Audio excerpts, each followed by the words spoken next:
We're gonna do this. This is how we start off our shows. Okay, we start off on the left side and we go. Save, save, save. Build a, build a, build a. Sound money, sound money. All right. Save, save, save. Build a, build a, build a. Sound money, sound money. Hey. Save, save, save. Build a, build a, build a. Sound money, sound money. Hey. Save, save, save. Build a, build a, build a. Sound money, sound money. All right.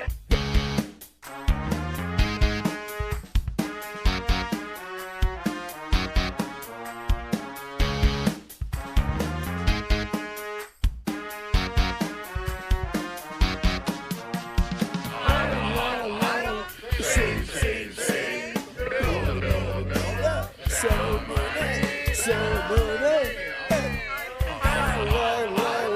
Save, save, save. Build a, build a, build a. Sound money, sound money. Hey. Save, save, save. Build a, build a, build a. Sound money, sound money. Hey.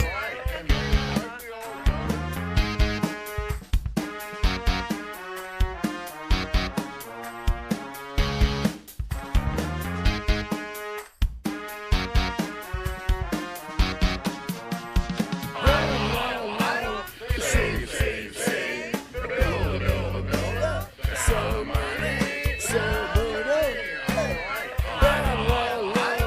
Save, save, save. Build a, build a, build a. Sound money, sound money.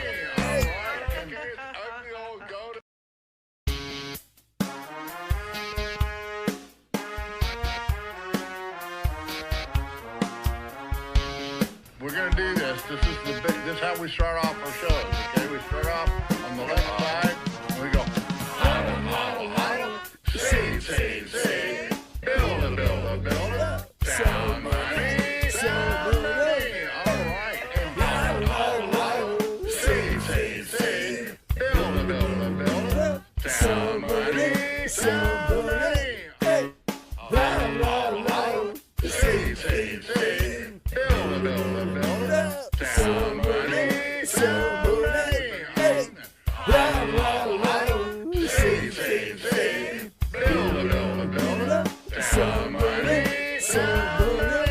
All right.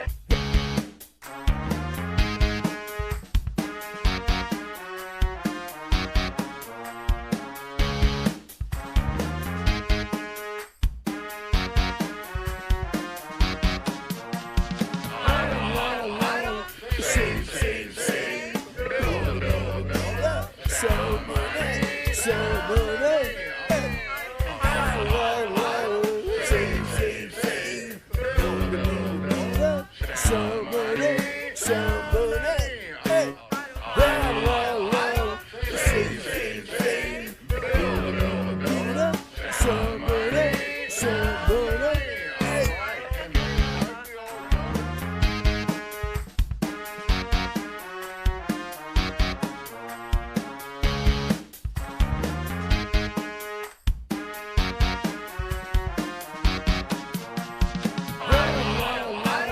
Save, save, save. Build a, build a, build a. Sound money, sound money. Hey. Save, save, save. Build a, build a, build a. Sound money, sound money. Hey.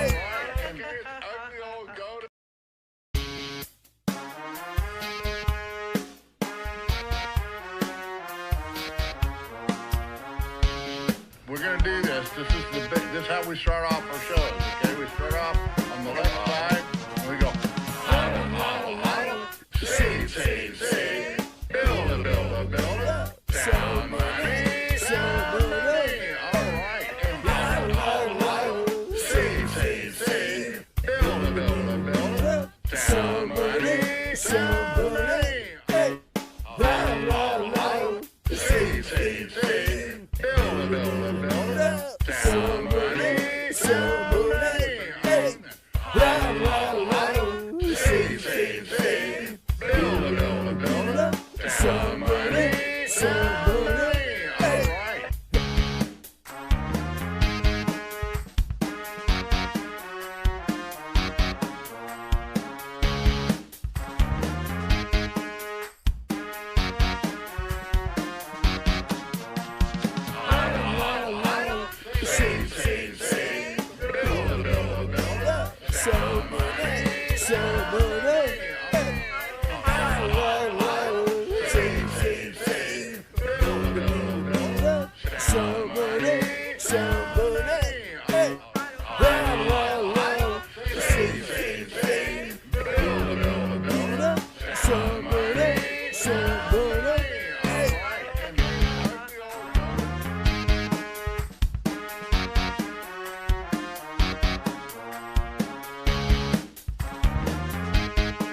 This is how we start off our shows.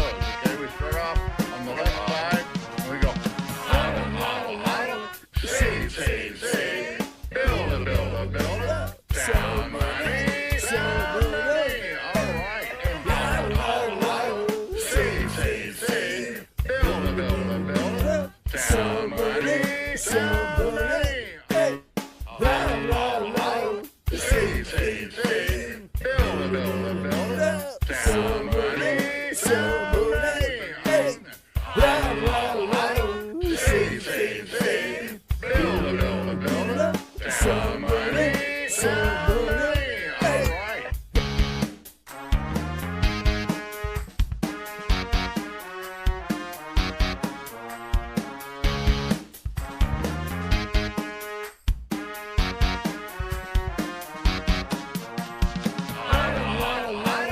Save, save, save. Build a, build a, build a. Sound money, sound money. Save, save, save. Build a, build a, build a. Sound money, sound money. Hey. Save, save, save. Build a, build a, build a. Sound money, sound money. Hey.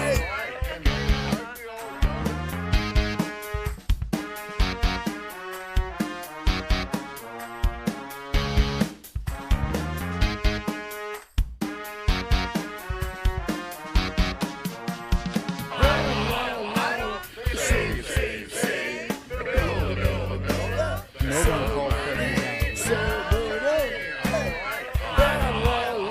Save, save, save. Build a, build a, build a.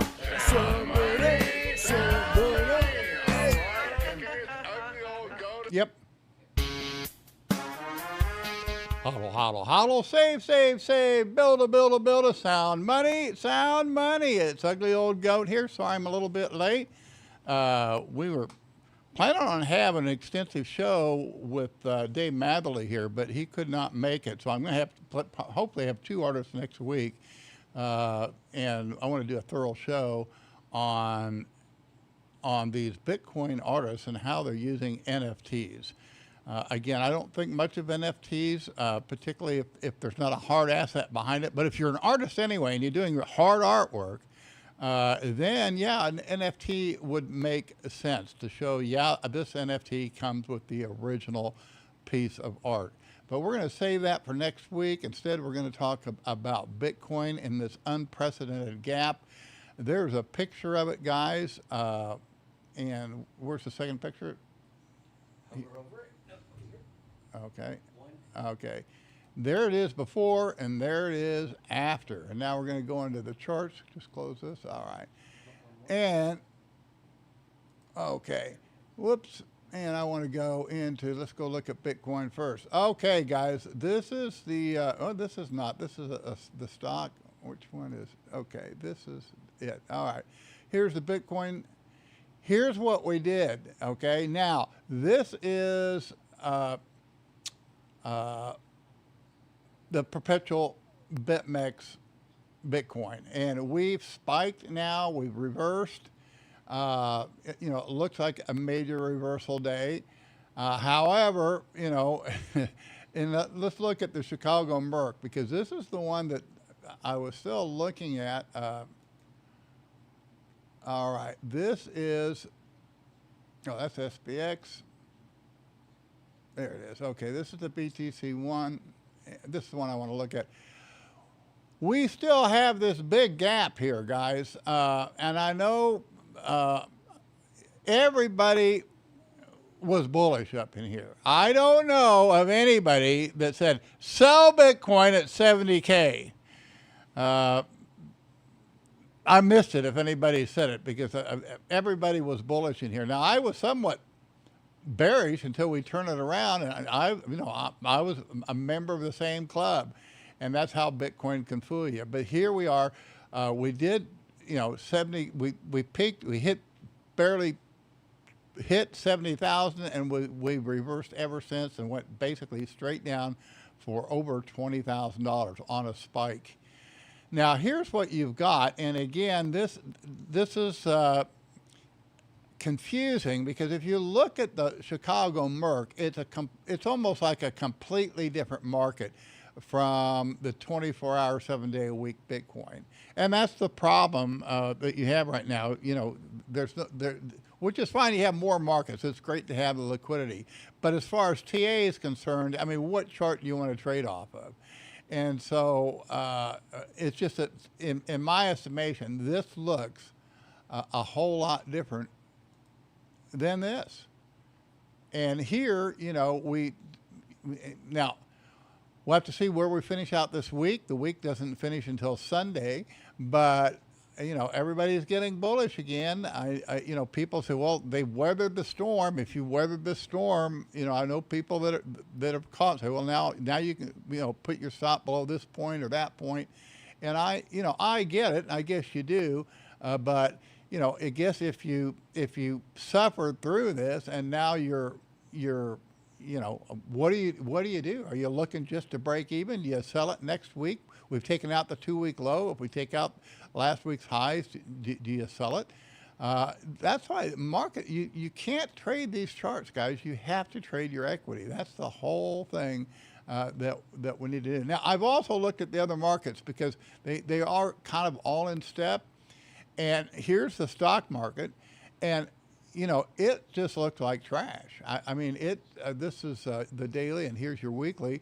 You know, it's got the same pattern to it, but you know, it is definitely weaker than the counterparts. That's the S&P, and let's go look at. Before we leave too, let's go look at gold. Here's the gold market.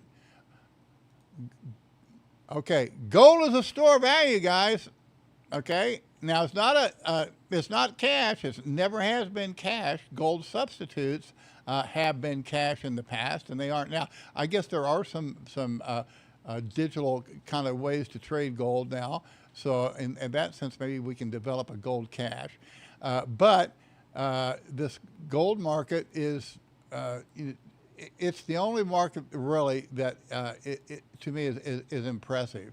And here you go. If we look at this weekly again, what got me super bullish was when the difference between gold and Bitcoin and the stock market and all the other markets is that Bitcoin made a contract high. No other market did. And then it sold off, and it didn't break. It never took out the 2-week low. It took out the previous week's low, and it did that twice. It did it here, and it did it here. And this thing should now just go into an uptrend, a long sustained uptrend.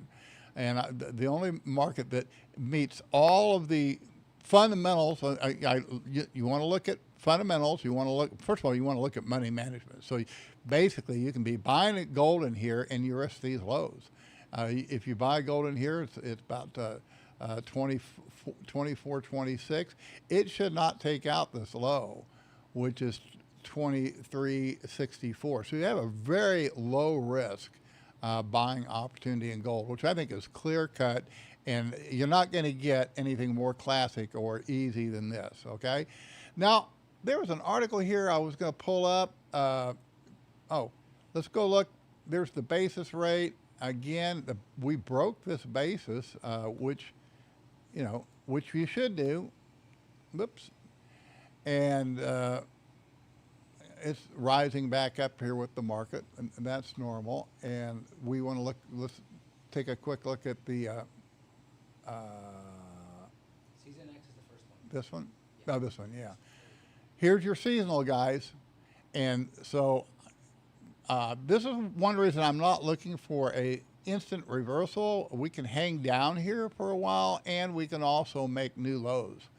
So this is a very strong seasonal in Bitcoin. Now gold has a very strong historical to make a low in the first 2 weeks of August. And I think that's what you're going to do. And the reason for that, I don't know if it's still true today because I'm not in the business, but in the old days, all the gold refiners would do their remachining and their, cleaning up their factories, cleaning up their production facilities. They closed down and,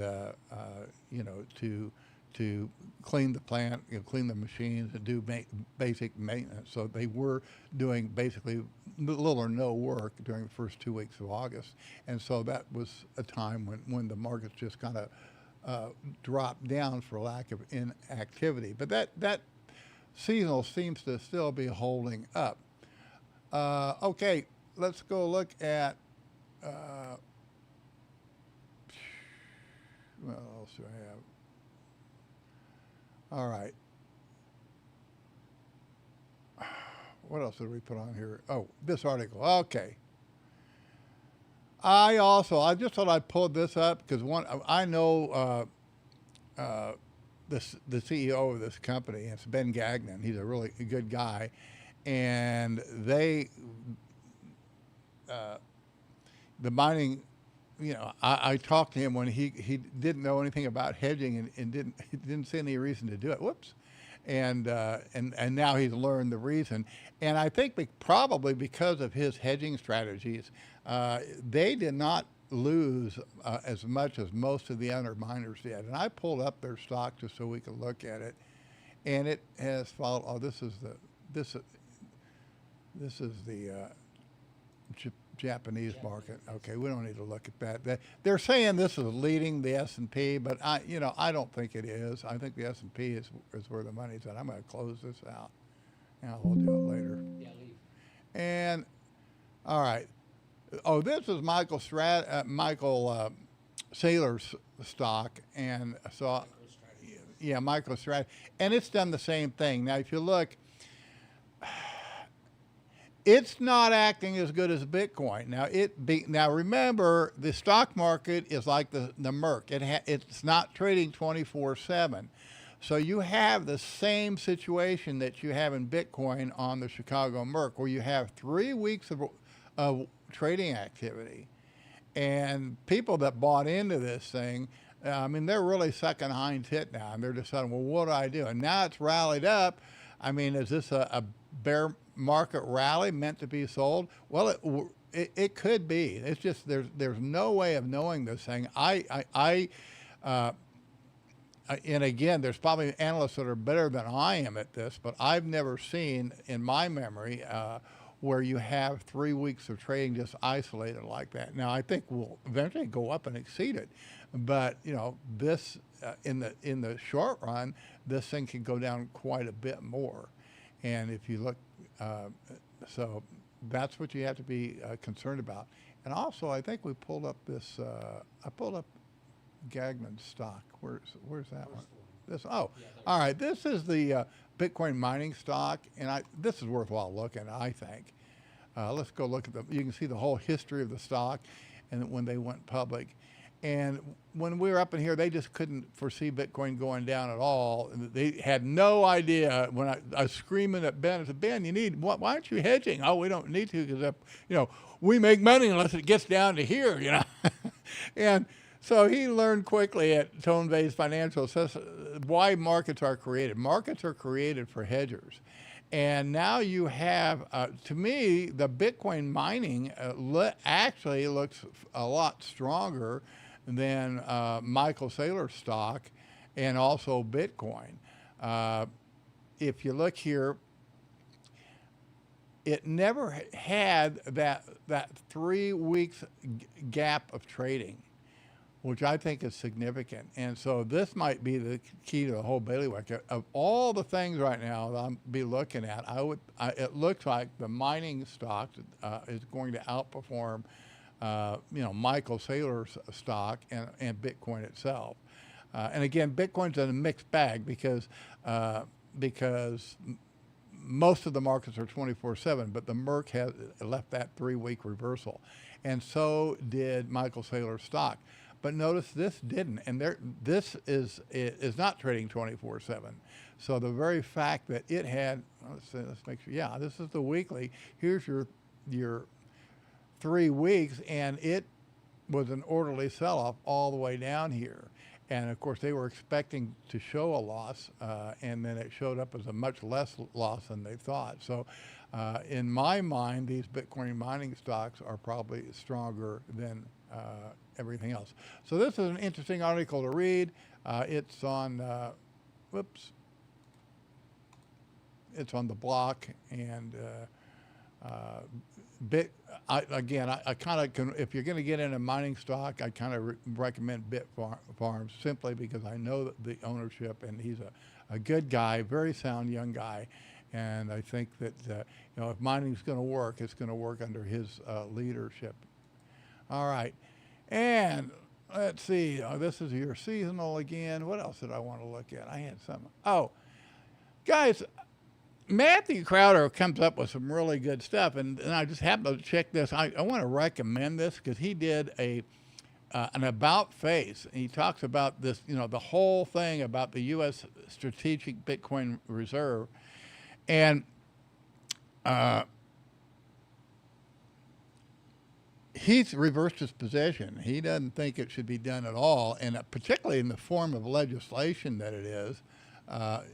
I don't know that they want to do it. It's a senator from Wyoming, Loomis.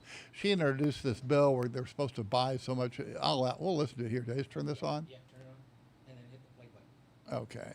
Strategic Bitcoin Reserve, and why I think it's a Can you guys hear that? really dumb idea. But in order to do that, we need some context. The U.S. traditional system of governance is a really weird and unusual system, and according to the Founding Fathers' intentions, the states aren't supposed to answer to the federal government. Rather, the federal government's supposed to answer to the states and ultimately to the people. And in the words of the 10th Amendment, the powers not delegated to the United States by the Constitution, nor prohibited by it to the states, are reserved to the states respectively or to the people.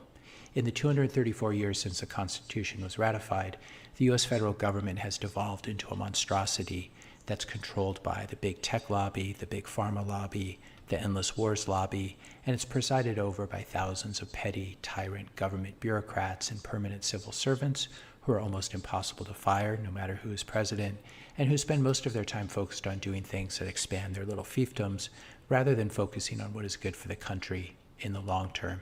All of this presided over by the intelligence agencies and by various foreign influences.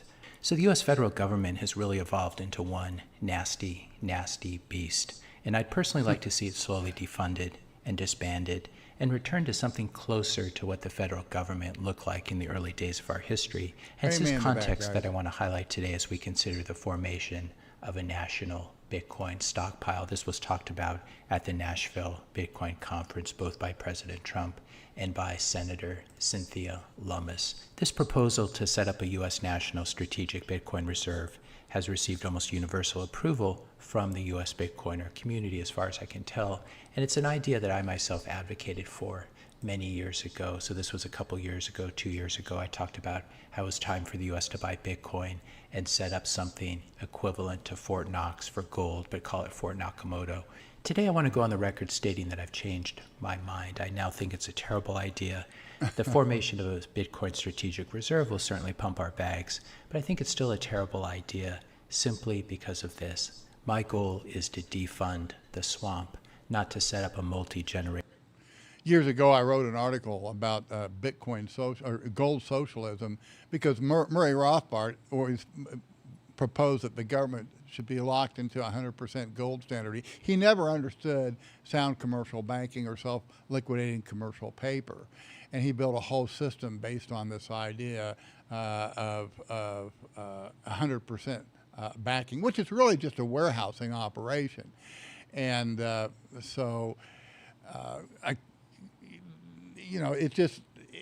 article really hit home. And Milton Freeman actually wrote me and said, "Wow, I saw your article," and then he sent me some article he wrote about gold. But this is the problem. This is really Bitcoin socialism. Whenever we want to bring our business into government, this is what you're going to get, and it's difficult to stand up against it because everybody's for smaller government until it comes for me and what I want, and then oh no, the government needs to help us out, and this is where Bitcoin is devolving. This is the nature of mankind. This is this natural man that we're not good people. Sorry, folks, but we're by nature evil by nature we're sinful and unclean, and it's only the righteousness of God and what He did that can bring us any good at all.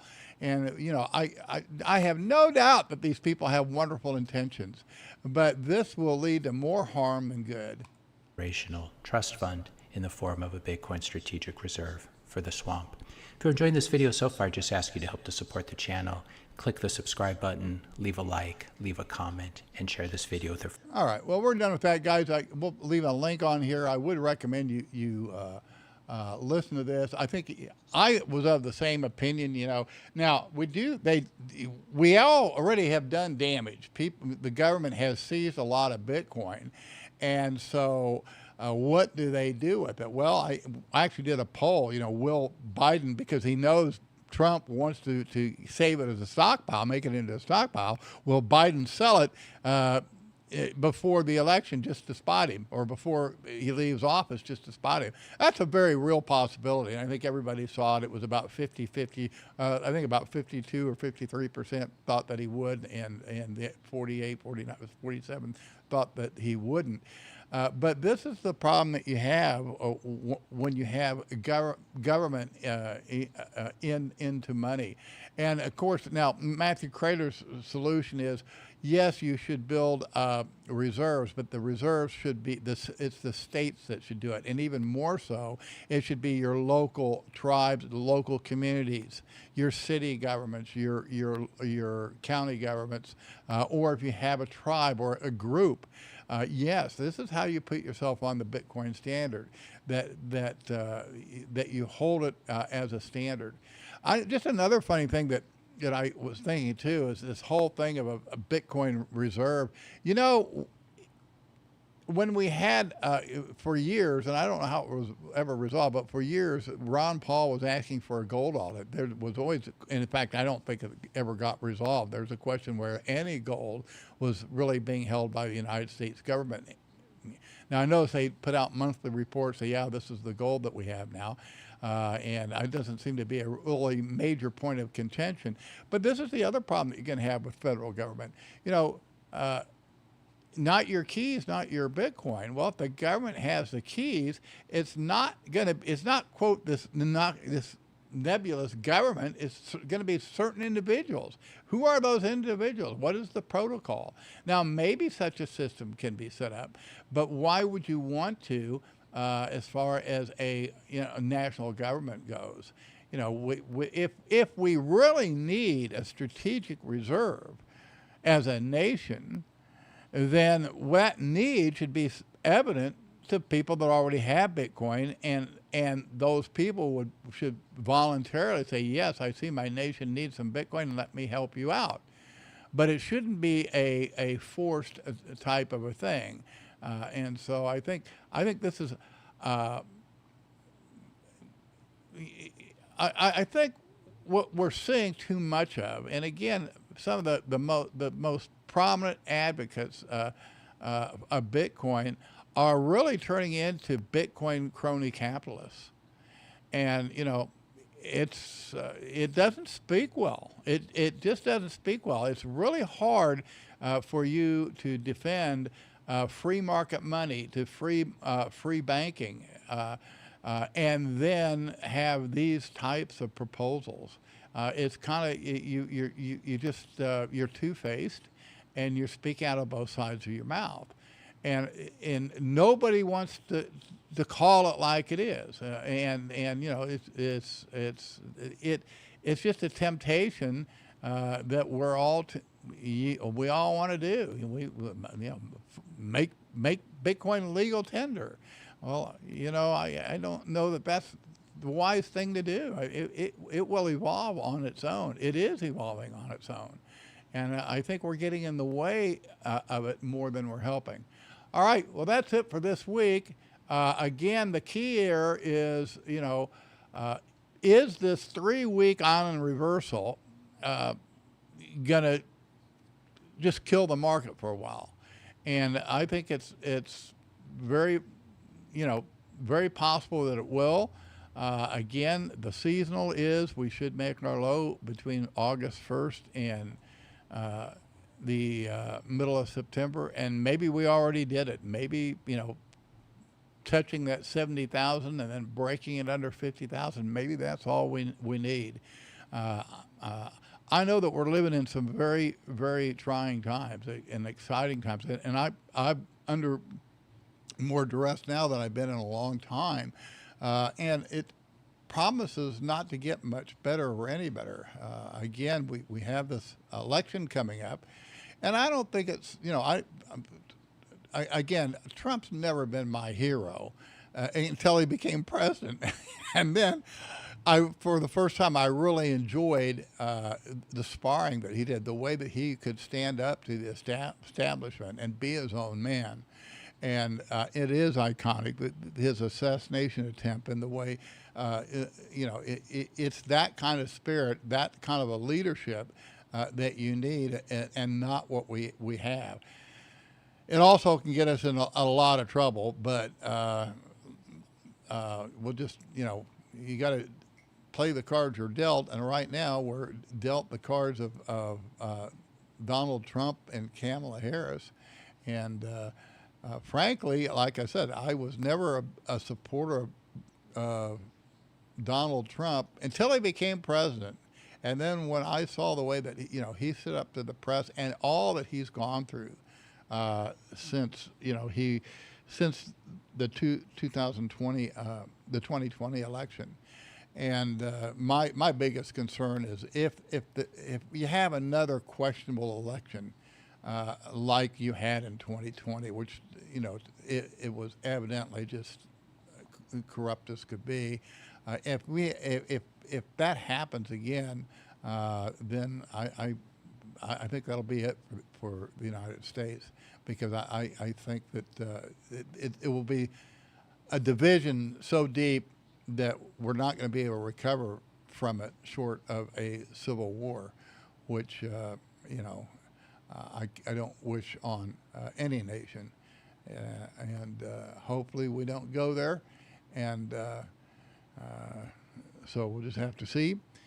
And I wish I could be clearer, guys, on this idea of a 3-week island reversal, because it's there. I mean, all I'm doing is I'm presenting the facts. You got to look at it, do your own study, do your own analysis. But this thing, it doesn't look good. Let's put it that way. It just doesn't. And of course, when it's up at 70,000, everybody's bullish, and hey, if it's going up, it's going higher, and then once it breaks, then everybody's bearish. So that's where we're at right now. We'll just have to see. I mean, we'll have to see how it finishes out this week, and unless it has a super recovery, you got to be a seller on if this thing takes out this week's highs next week. And the moving averages are still. Can I get the? Yeah, let's look at this one more time before we call it a week. Where is it? I can't find it. There it is. Okay. All right. Let's go look here. The way I do moving averages is very simple. I just count back 3 and 5 days. So 1, 2, 3, 4, 5, and 1. Okay, 1, 2, 3, and 1, 2, 3, 4, 5. All right. So today, or 3. Yeah, this thing has to close above here today, over about 60,000, 61,000, and then tomorrow, if we're up here tomorrow, it'd be 1, 2, 3, 4, and then it's acting pretty darn good. I mean, I have to admit that this was a 9, so you buy this 9, and it's holding, and it just could reverse like this was just the clean your whistle before we go up, and that's why you dollar cost average. So, all right, guys. Hey, sign up for my boot camp. Okay, schedule a call. Read this article. Go here and read the article on advanced equity trading, and sign up for the boot camp, or sign up for a call, and then I'll talk to you for an hour. Yeah, and another way to support me is just get yourself a Bitcoin equity start kit. That includes both of my books, and they'll be signed and autographed, and we'll send you a whole bunch of merch too. All right. Well, thanks for tuning in, and I'll send you a Jade wallet, all kinds of stuff. All right. All right. Well, thank you, Eddie, for setting me up. Have a good weekend, guys, and we'll see you Monday.